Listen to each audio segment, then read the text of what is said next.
In Chapter 72 of the Count of Monte Cristo, Villefort tries to figure out who might want his secret revealed. He comes back again to Monte Cristo, but can't determine a reason. His mother-in-law arrives distraught. Her husband had suddenly taken ill and died as they were traveling to Paris. Valentine tries to comfort her grandmother, who soon falls ill with fever herself.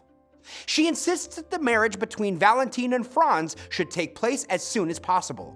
Knowing she's going to die, she finalizes her will.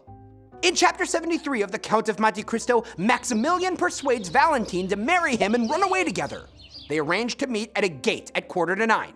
When Maximilian arrives, no sign of Valentine. He climbs over the wall and into the Villefort's garden and overhears Villefort and the doctor. The doctor believes Valentine's grandmother was poisoned.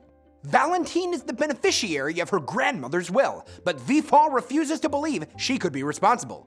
The other possibility is that Nautier's dosage of his paralysis-aiding drug has been gradually increased so he could tolerate it, but the same dosage would have killed anyone else. Maximilian goes into the house and finds Valentine weeping beside her grandmother's body. Maximilian meets Nautier and tells the old man about his family, his position, and how he and Valentine fell in love. He explains how they plan to elope. Nautier has a better plan to derail the marriage.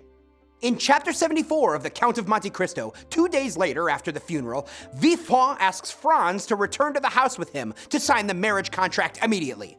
But it's announced that Nautier wants to see Franz immediately.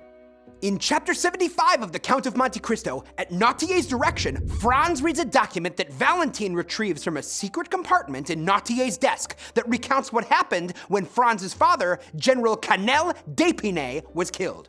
Having served under Napoleon, he was invited to a secret meeting of the Bonapartist Club.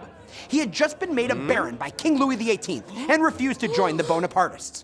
The Bonapartists made him swear an oath to keep their conspiracy a secret. But as he was led away blindfolded, the general insulted the president of the club, who challenged him to a duel. The general was killed, and his body was dumped in the river. 3 witnesses signed the document, refuting the rumors that the general was assassinated. Franz finishes reading the document and asks Nautier to tell him the name of the man who killed his father. Nautier's response is, "Myself!"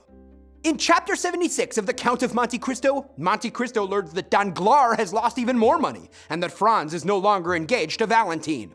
Andrea Cavalcanti attempts to impress Eugenie. She ignores him.